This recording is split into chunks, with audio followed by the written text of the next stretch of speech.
వేగోల్డ్ trusted gold buyers మీరు తాకట్టు పెట్టిన బంగారాన్ని విడిపించి ఈ రోజు ఉన్న మార్కెట్ ధరకు కొనబడను.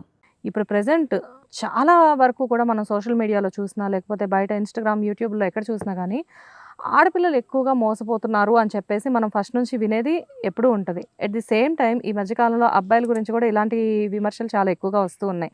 సో, అసలు ఈ కాన్సెప్ట్ గురించి జనరల్‌గా మీరెప్పుడూ మాట్లాడే విధంగా కాకుండా, అసలు ఈ టాపిక్ గురించయితే మీరేం చెప్తారు? ఇప్పుడు అమ్మాయిల గురించి మనం మాట్లాడుకుంటే అమ్మాయిలు ఎందుకు మోసపోతున్నారు అంటే ఫస్ట్ ప్రధానమైనటువంటి కారణం ఆ అమ్మాయిలు ఎవరికైతే పుట్టినారో ఆ తల్లిదండ్రుల తప్పు ఇక్కడ ఫస్ట్.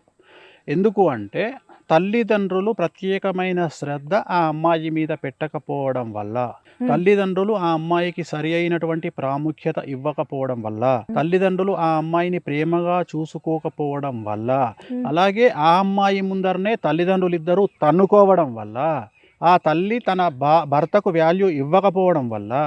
సో తల్లి వచ్చి సపోజ్ అమ్మాయికి చెప్పిందనుకో, బిడ్డ నువ్వు ఇట్లుండాలి అంటే ఫస్ట్ నీ నీ మొగని చక్కగా చూసుకో అంటది బిడ్డ తల్లిని, రైట్? అట్లనే తండ్రి వచ్చి బిడ్డకి చెప్పిండనుకో ఏమంటది, నీ పిల్లల్ని చక్కగా చూసుకో అంటది. అంటే ఇక్కడ ఉద్దేశం ఏంది, ఎప్పుడైతే తల్లిదండ్రులు సరిగా అమ్మాయి ముందర లేరో అమ్మాయికి చెప్పే రైట్స్ వాళ్ళకి లేవు. నెక్స్ట్ ఏమవుతుంది ఇక్కడ, ఈ అమ్మాయి ప్రేమను బయట వెతుక్కుంటుంది. ఇదే టైంలో బయట వెతుక్కున్నప్పుడు ఎవడో ఒకడు ఈ అమ్మాయిని కరెక్ట్గా స్టడీ చేసిన నా కొడుకు ఎవడో ఒకడు ఉన్నాడు అనుకో, వాడు ఏం చేస్తాడు, ఇంత మామిడికాయ పచ్చళ్ళ పప్పేసో ఇంత ముద్ద పెడతాడు. పెట్టే వరకు తండ్రి తల్లి అన్నటువంటి ప్రేమ నాకు వీడు ఇచ్చిండు, ఇక ఇంత మంచి రాజకుమారుడు నాకు దొరకడు అని లటకన వానికి పడుతుంది. ఇది నేను మామూలు పీపుల్ గురించి మాట్లాడుతున్నాను. సెలబ్రిటీలు అయితే ఏం చేస్తారంటే, సెలబ్రిటీలు వీటికి పడిపోరు. సెలబ్రిటీలకు రెండు కావాలి. ఇక్కడ ఏమవుతుందంటే, ఇప్పుడు సోషల్ మీడియా ఇన్ఫ్లుయెన్సర్ ఒక అమ్మాయి ఉంది. ఈ అమ్మాయిని పటాయించాలంటే వాడు ఏం చేస్తాడంటే, ఫస్ట్ ఆ అమ్మాయికి దగ్గర అయ్యి ఆ అమ్మాయికి ప్రేమ దొయ్యి, ఇప్పుడు నువ్వు చెప్పినట్టే, ఇప్పుడు నేను చెప్పినట్టే మామిడికాయ పప్పుల నెయ్యి వేసి కలిపి ఆమెకు తినిపించి ఫస్ట్ లవ్ చూపించి, నెక్స్ట్ వాడు ఏం చేస్తాడు, ఒక తార్ కారో లేకపోతే ఒక 20 లక్షల కారో ఏదో ఒకటి కొని ఆ అమ్మాయికి గిఫ్ట్ ఇస్తాడు. ఇన్స్టాల్మెంట్లో కొని గిఫ్ట్ ఇస్తాడు. గిఫ్ట్ ఇవ్వగానే ఈ అమ్మాయి ఏమనుకుంటుంది అంటే, వ్యాన్షత్ నాకు వీడు 20 లక్షల కారు ఇచ్చిండు అంటే కనీసం వీని దగ్గర 20 కోట్ల ప్రాపర్టీ ఉంటుంది అని టెంప్ట్ అయి పడిపోతుంది వానికి. ఇక్కడ లవ్ అవసరం లేదా, లవ్తోనే ఇదంతా జరిగేది. దానికి లవ్వే పేరు. పెళ్ళి అవుతుంది. పెళ్ళి అయిన తర్వాత అప్పుడు క్లారిటీ ఏమొస్తుంది అంటే, వాడు ఈ అమ్మాయి పేరు మీద ఉన్న 2 కోట్ల రూపాయల లోన్ తీసుకుంటాడు, ఈ అమ్మాయికి ఉన్న ఇల్లు కుదబెట్టి ఇంకో 2 కోట్లు తెచ్చుకుంటాడు. మొత్తం మీద ఈ అమ్మాయిని ఒక 5 కోట్ల కథం పట్టిన తర్వాత కానీ అర్థం కాదు వాడు రోడ్డు మీద ఉన్నాడని ఈ అమ్మాయికి. ఇది ప్రాపర్ బిజినెస్ ప్లాన్ అంటారేమో. నువ్వు ఏదన్నా అనుకో, దానికి లవ్వే కదా పేరు. అయిపోయింది. సో ఇక్కడ క్లారిటీ ఏంది, చివరికి ఆ అమ్మాయి రోడ్డు మీదకి వస్తుంది, వీడు ఎమోషనల్ బ్లాక్మెయిల్ చేస్తాడు, పెళ్లి అనే ట్యాగ్ పడ్డది, మళ్ళీ పెళ్లి చేసుకోకుండా ఆల్రెడీ డివోర్స్ తీసుకోలేదు, నానా పెంట జరిగిన తర్వాత క్లారిటీ ఏంది అంటే, ఈ అమ్మాయి ముందరనే వాడు డివోర్స్ కాకుండా ఇంకో అమ్మాయితో తిరుగుతుంటాడు. నేను అనేది ఏంటంటే, ఇది ప్రస్తుతం తెలుగు స్టేట్స్లో జరుగుతున్నటువంటి పద్ధతి. ఇది ఒక పద్ధతి. ఇప్పుడు దీంట్లో అమ్మాయి మానసికంగా ప్రాబ్లము, శారీరకంగా ప్రాబ్లము, వాడికి ఎమోషనల్ ప్రాబ్లము, ప్లస్ వీడికి తీసుకుపోయి డబ్బులు పెట్టింది. వాడికి డబ్బులు పెట్టింది అమ్మాయి, ఎందుకంటే తన దగ్గర ఉన్న 2 కోట్లు తీసుకుపోయి పెట్టింది. మళ్ళీ ఈ అమ్మాయి జీరో నుండి స్టార్ట్ చేయాలి లైఫ్. నేను ఇవన్నీ వద్దు అని చెప్తా. అంటే సార్, అంటే మీ దగ్గరకు వచ్చే చాలా మంది సెలబ్రిటీస్ ఈ ప్రాబ్లమ్స్ అన్ని ఫేస్ చేశాక మీ దగ్గర, అందుకనే ఇంత క్లారిటీగా ఉన్నా నేను.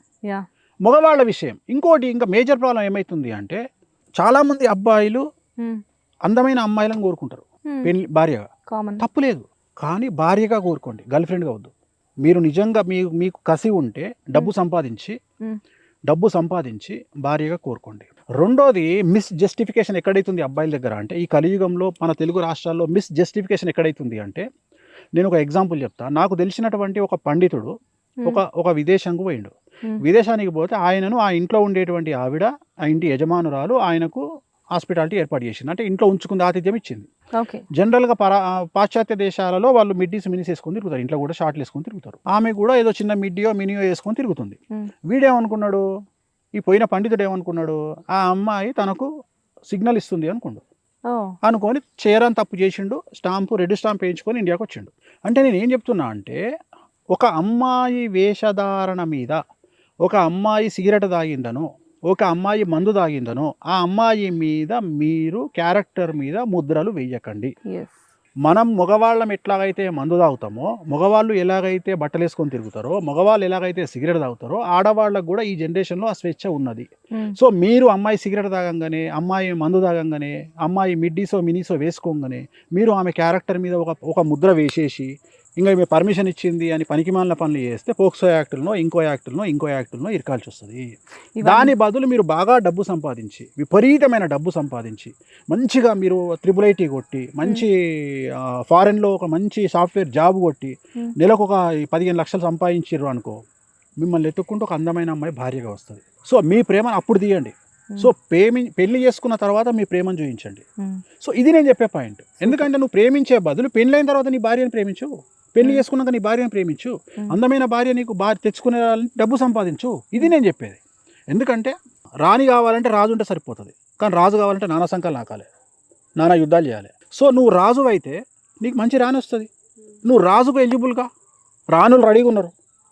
నేను చెప్పే పాయింట్ అది.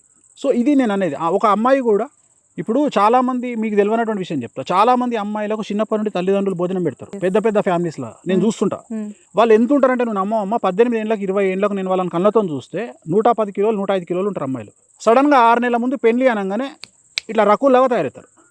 ఎందుకు అంటే ఇప్పుడు అంత మెడికేషన్ వచ్చింది, ఇప్పుడు అంత ఆపరేషన్లు వచ్చినాయి, ఇప్పుడు ట్రీట్మెంట్లు వచ్చినాయి. సో నేను అనేది అదే చెప్తున్నా. అంటే నీకు అమ్మాయి పుడితే చాలు. నిజంగా చెప్పాలంటే అమ్మాయి లక్ష్మీదేవితో సమానం. నీకు అమ్మాయి పుట్టింది అంటే ఆ అమ్మాయిని తయారు చేసుకొని హ్యాపీగా నువ్వు ఆ అమ్మాయిని మంచిగా అందంగా తయారు చేసి 4 పైసలు ఆ అమ్మాయికి ఖర్చు పెట్టి ఒక బిడ్డను తయారు చేసినావు అంటే ఎవడో మంచి డబ్బు సంపాదించినాడు వచ్చి పెళ్లి చేసుకొని రానిలాగా తీసుకుపోతాడు. సో ఇవన్నీ వదిలిపెట్టి ప్రేమలు, ఎందుకంటే క్యాలిక్యులేషన్ ప్రేమలే తప్ప నిజమైన ప్రేమలు సమాజంలో ఉండవు. డబ్బు పోయిందనుకో భార్యాభర్త అనుకుంటారు, డబ్బు లేదనుకో సొంత కొడుకు తండ్రి వాల్యూ ఇవ్వడు, డబ్బు లేదనుకో సొంత కూతురుకు తల్లి వాల్యూ ఇవ్వదు. సో బంగారం మెడలో ఉంటేనే కరెక్ట్గా నవ్వుతో స్మైల్ చేసి తల్లిదండ్రులు మాట్లాడతారు. అవి లేవనుకో, బ్యాంకులకు పోయినాయి అనుకో, ఆటోమేటిక్గా వాళ్ళు మాట్లాడరు. డెఫినెట్గా ఇంట్లో ఉండే బ్లడ్ రిలేషన్స్ కూడా depends on gold and money అంటారా? సో ఒక పెద్ద మనిషి చెప్పినట్టు మానవ బంధాలన్నీ ఆర్థిక సంబంధాలే అన్నట్టు 100% నిజం అది.